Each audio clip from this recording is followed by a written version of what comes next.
సహోదరులందరికీ నా హృదయపూర్వక వందనాలు మరొకసారి తెలియపరుస్తున్నాను. బైబిల్ గ్రంథము ఆది కాండము నుండి మరొక సందర్భాన్ని పరిశీలన చేద్దాం. దేవుడు అవ్వ ఆదాములకు ఇచ్చిన ఒక ఆజ్ఞ ఏమిటంటే, ఈ పండు తిను దినమున మీరు నిశ్చయముగా చచ్చెదరు. ఇది దేవుడు చెప్పాడు. కానీ అపవాది అవ్వ దగ్గరకు వచ్చి ఏమైనా మాట్లాడుతుందనంటే 3వ అధ్యాయము 4వ వచనంలో, అందుకు సర్పము మీరు చావనే చావరు. అంటే దేవుడు చెబుతున్న బోధకి భిన్నమైన బోధని అపవాది మాట్లాడుతూ ఉంది. మీరు గమనించండి, అనేక బోధలు దేవుడు చెబితే విన్న అవ్వ అపవాది చెప్పిన ఒక్క బోధకు లోబడి ఆ ఫలాన్ని తిన్నది. తాను తినడమే కాకుండా ఆదాము కూడా తెచ్చిపెట్టింది. ఆ క్రింద వచనాలను మనం చూస్తూ ఉంటాం. మీరు గమనించండి, ఎందుకో నేటికి కూడా దేవుడు చెబుతున్న సత్యము కంటే అపవాది చెబుతున్న అసత్యాన్ని ప్రజలు గుడ్డిగా నమ్ముతూ ముందుకు వెళతారు. దేవుడు సంఘానికి ఏ నామం పెట్టాలో గ్రంథములో రాయించాడు. సంఘము కట్టింది ఎవరు అనంటే క్రీస్తు. దాని కొరకు రక్తాన్ని కార్చింది ఎవరంటే క్రీస్తు. కాబట్టి సంఘానికి ఏ నామం ఉండాలంటే ఎవరైతే దాన్ని కట్టారో ఆయన నామమే సంఘానికి వర్తిస్తుంది. ఇది మనం సామాన్యంగా మాట్లాడచ్చు. కానీ నేటికి చాలా మంది ఆలోచన ఎలా ఉంటుందంటే, ఒక పాస్టర్ గారు మరొక ఆయనకి ఫోన్ చేశారట, పెద్దయ్య గారికి.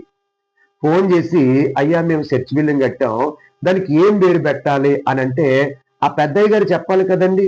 గ్రంథములో రోమపత్రిక 16:16లో క్రీస్తు సంఘములన్నీ మీకు వందనములు చెబుతున్నవనే పదం ఉంది కాబట్టి క్రీస్తు నామం అనేది సంఘానికి పెట్టాలని చెప్పాలి కదా.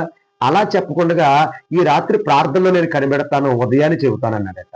అంటే మీరు గమనించండి, గ్రంథములో ఒక సంగతి ఎలా రాయబడింది అని చెప్తే దాన్ని నమ్మేదానికంటే నాకు దర్శనంలో దేవుడు ఎలా చెప్పాడో, లేకపోతే రాత్రి కలలో దేవుడు ఎలా చెప్పాడో అనే మనుషులు చెప్పిన మాటల మీదే ఎందుకో క్రైస్తవం ఆధారపడి ముందుకు వెళుతూ ఉంది. మీరు గమనించండి, ఇక్కడ అపవాది చెప్పిన మాటకు అవ్వ కూడా అలాగే లోబడింది, పండు తిన్నది.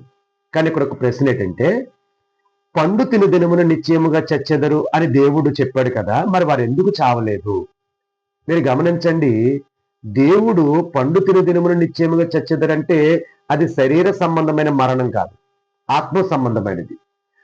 ఎఫెసీ పత్రిక 2వ అధ్యాయం 1వ వచనంలో అంటాడు, మీరు అపరాధముల చేతను పాపముల చేతను చచ్చిన వారివై ఉండగా.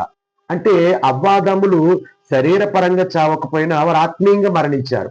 మీరు గమనిస్తే శరీరపరంగా ఎందుకు చావలేదు, అసలు ఏంటి దాని ఉద్దేశం అని అంటే, అవ్వ ఆదాములకు దేవుడు ఒక బ్లెస్సింగ్ ఇచ్చాడు, మీరు ఫలించి అభివృద్ధి పొంది భూమిని నిండించండి, విస్తరించండి. అంటే దేవుడిచ్చిన వాగ్దానం ఏదైతే ఉందో అది నిరార్థకం కానేరదు. కాబట్టి వారి శరీర సంబంధంగా